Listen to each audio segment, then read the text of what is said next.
네, 안녕하십니까. 오늘 지적의 이데올로기 순관대상, 오늘 타이타닉호에 대한 이야기를 한번 살펴보겠습니다.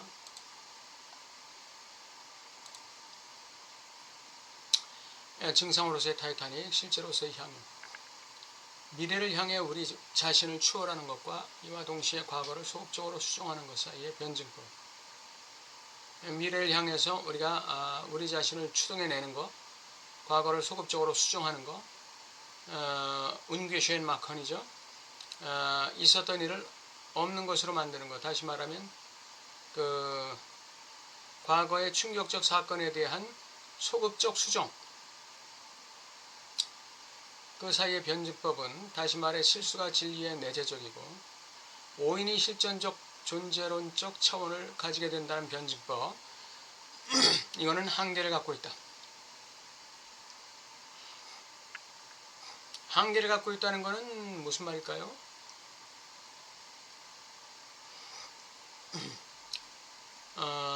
실제 도래를 가져온다는 것이죠. 실수가 진리의 내재적이고 오인이 실정적 존재론적 차원을 가지게 된다는 변증법. 그렇다고 해서 실수를 계속 하라는 얘기일까요? 오인을 계속 하라는 얘기일까요? 실수를 계속하고 오인을 계속하면 그때는 실제가 오는 것이죠. 그래서 이건 이 변증법은 한계를 갖는다는 얘기가 그런 뜻입니다. 진리가 실수의 내재적이라고 해가지고 실수 계속 하라는 얘기가 아니란 얘기죠. 오인이 존재론적 차원을 가지고 있다고 해서 오인 계속 하라는 얘기가 아니죠. 그것은 암초에 걸려 좌초하게 된다 이거예요. 실수나 오인은 반드시 암초에 걸려 좌초하게 된다 이거죠. 물론 이 암초는 상징화에 저항하는 실제이다. 예, 상징화에 저항한다는 것은 결국 그 상징화를 무너뜨린다. 상징화를 파괴시킨다. 상징화를 무력화시킨다. 무력화.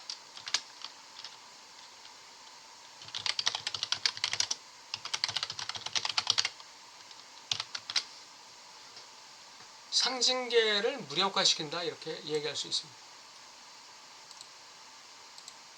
그런 실제이다. 그것은 일련의 다양한 전략을 구사해 상징계 속에 통합시키고 중화시키려는 노력에도 상징화시키려는 노력에도 불구하고 항상 빗나가는, 그럼에도 항상 돌아오는 트라우마의 지점이다. 항상 빗나가는 거예요. 그러고도 항상 되돌아와요. 항상 빗나가면서 그 빗나간 게 계속 되돌아오는, 반복해서.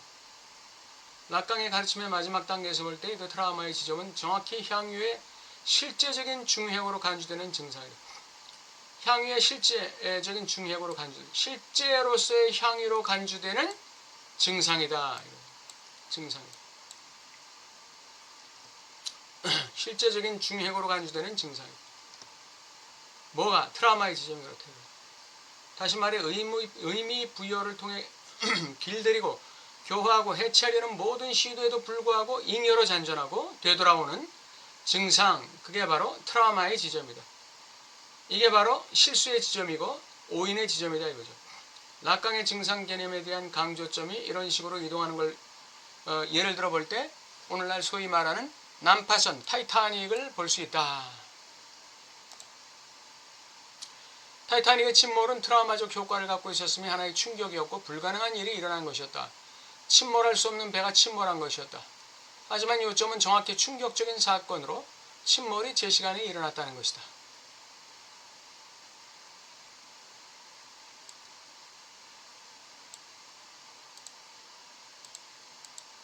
요점은 정확히 충격적인 사건으로 침몰이 제 시간에 일어났다는 거예요. 다시 말해 시간이 그것을 기다리고 있었다. 시간이 침몰을 기다리고 있었다는 것입니다. 타이타닉이라는 그 증상, 타이타닉이라는 그 증상이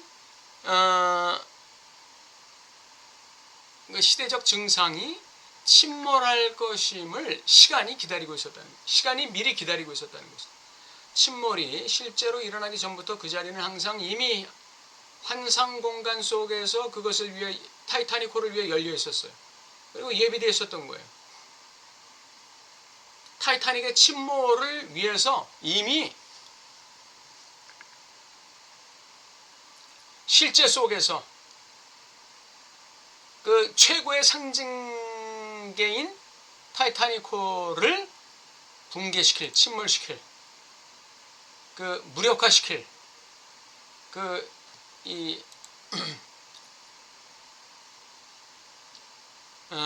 실제계에 그 어떤 구멍이 열려 있었다 이거죠. 그것이 이미 예견되어 있었다는 사실은 사회적 상징계에 끔찍한 충격을 가했다. 이처럼 믿기 어려운 일치의 배경과 이유는 추측하기 어렵지 않다. 그것은 이미 한 시대가 끝나간다는 시대정신의 일부였다.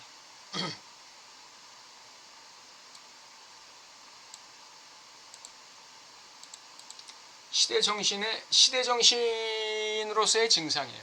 한 시대가 끝난다는 것에 대한 증상이에요. 한 시대가 끝난다는 것을 미리 알려주는 증상이에요. 이제 서구의 목가적 이미지를 더럽히고 야만적 잠재성을 방출시킬 새로운 위협들, 이제 1차 세계대전이 이제 기다리고 있죠.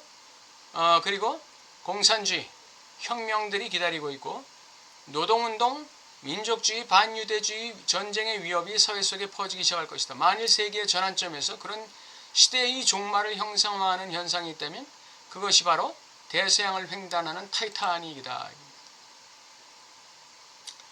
증상으로서의 타이타닉은 말하자면 이상적인 사회의 이미지이자 잘 정비된 계급 구조를 갖춘 안정적인 총체성이었다. 그 시대, 근대라는 시대, 근대 말엽이라는 시대적인 하나의 이상적인 사회의 이미지였고, 잘 정비된 계급 구조를 갖춘 안정적인 총체성으로서의 그 사회적인 증상이었다 이거예요. 간단히 말해 그것은 사회의 자아 이상이었다. 그러면서 동시에 그러한 사회가 이제 종말을 고할 것을 예고하는 증상으로서의 타이타닉이기도 하다 이거죠. 잘 짜여지고 갖추어진 사회의 자아 이상으로서의 증상이기도 하지만 동시에 그러한 잘 갖추어진 사회적 자아 이상으로서의 그 사회상이 종말을 고할 것이라는 것을 가리켜주는 증상이기도 했다. 타이타닉의 침몰이 엄청난 충격을 주었다면 그것은 재난의 직접적이고 물질적인 차원 때문이 아니라 그것의 상징적인 중층 결정인 그 안에 투자된 이데올로기적 의미 때문이었다. 그게 뭐냐면 하나의 상징으로 다가오는 재난에 대한 유럽 문명 자체의 은유적이고 응축적인 표상으로 이렇게 다가오는 재난에 대한 유럽 문명 자체의 은유적이고 응축적인 표상 썩었다는 것이죠. 계급 구조를 갖춘 안정적인 총체성이었지만 그 안에서는 부패가 만연했고 이상적인 사회의 이미지였지만 그 안에는 썩은 것이 진동했고 이제 사회의 자아 이상이라고 여겨졌지만 그것은 몰락해야 되는, 없어져야 되는 사회의 이상일 뿐이고 그런 것이죠. 그게 이데올로기적 의미예요. 그것은 하나의 상징으로 다가오는 재난에 대한 유럽 문명 자체의 은유적이고 응축적인 표상으로 여겼다. 타이타닉의 난파는 사회가 자신의 죽음을 체험한 형식이었다. 이미 근데 마렵의 유럽은 이미 죽음을 맞이한 존재가 되었던 것이죠. 상징계가 이미 죽음이었어요. 그걸 체현한 게 타이타닉이에요. 전통적인 우파는 타이타닉호를 현재 통속적인 세계선 상상된 지나간 과거의 명예에 대한 향수 어린 기념비다. 근데 그 계급사회 잘 정비된 사회적 체계가 이랬지. 그때 사회는 참 이런 점에서 참 향유를 누렸고 좋았지 하는 상상계에서 놀고 있는 거죠.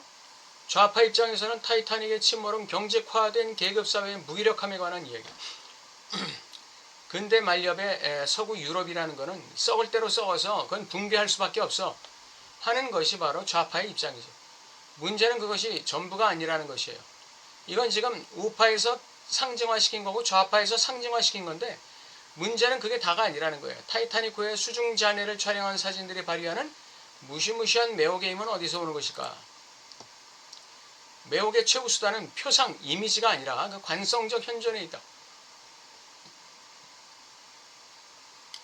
타이타닉이 아직도 우리에게 제시하고 있는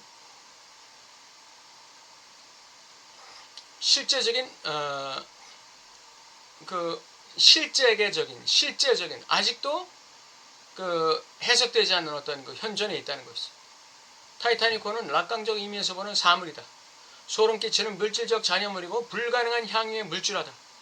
그것은 우리가 금지된 영역에 대한 드러나지 않은 채로 남아있어야 하는 공간에 대한 통찰을 준다. 예, 열어서는 안 되는 상자를 연 것이죠. 가서는 안 되는 장소를 간 거예요. 먹어서는 안 되는 나무 열매를 먹는 것이죠. 가시적 잔해의 파편들은 물처럼 흐르는 향유에 응고된 잔여물, 다시 말해 돌처럼 굳은 향유의 숲이다. 가시적 잔해의 파편, 내가 벌거벗었다는 것. 둥둥 떠 있는 그 시체, 둥둥 떠 있는 그 물건들, 가라앉아 있는 그 금괴들, 이런 것들은 향유에 응고된 잔여물이에요. 더 이상 그 향유를 누리지 못하는 잔여물이 되어버린 거예요. 돌처럼 굳은 향유의 숲이에요. 더 이상 그것은 향유할 수 없는 대상이 되어버린 거예요. 실제가 되어버린 것이죠. 불가능한 향유의 물질이 된 것이죠. 그게 실제로서의 향유입니다. 이 무서운 충격은 의미와는 아무런 상관이 없다. 거기에는 향유가 스며들어 있다. 즉 락강의 쥐상스가 스며들어 있는 거예요. 타이타닉호의 잔해는 숭고한 대상으로 기능한다.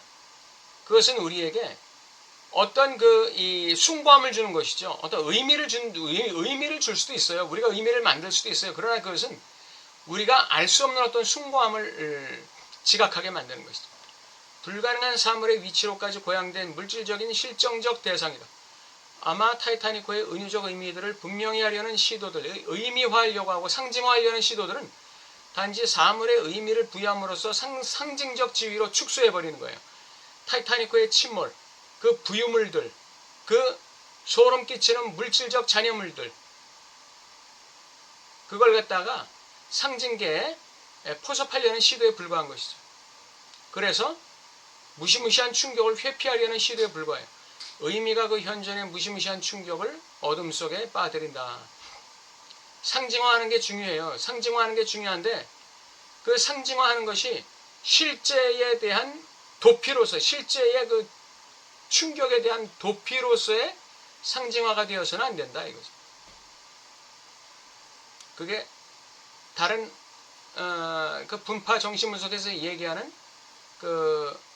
이 주지화라는 게 되겠죠. 여기 타이타닉호의 난파가 주는 의미는 뭐 우파나 좌파나 여러 가지로 해석할 수 있어요. 상징화할 수 있어요. 그러나 중요한 것은 뭐냐면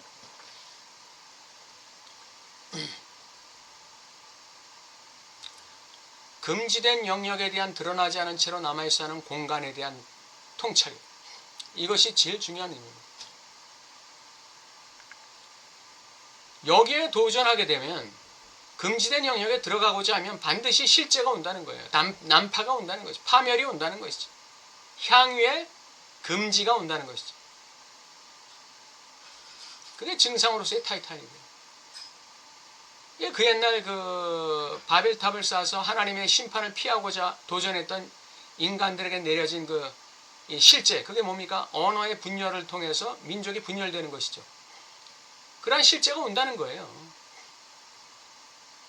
금지된 영역에 들어가고자 하면 금지된 영역이라는 게 어떤 이 물질적인 어떤 공간적 영역뿐 아니라 학문적인 영역,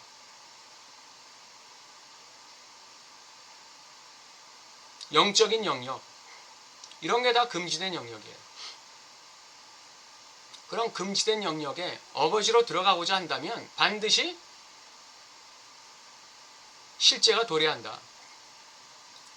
그걸 가르쳐주는 게 바벨탑 사건이고, 그러한 신의 영역에 도전하는 결과로 나타난 게 제1차 세계대전, 제2차 세계대전입니다. 예. 한국의 6.25 전쟁, 이런 것들이 다 신의 영역에 도전했을 때 나오는 거예요.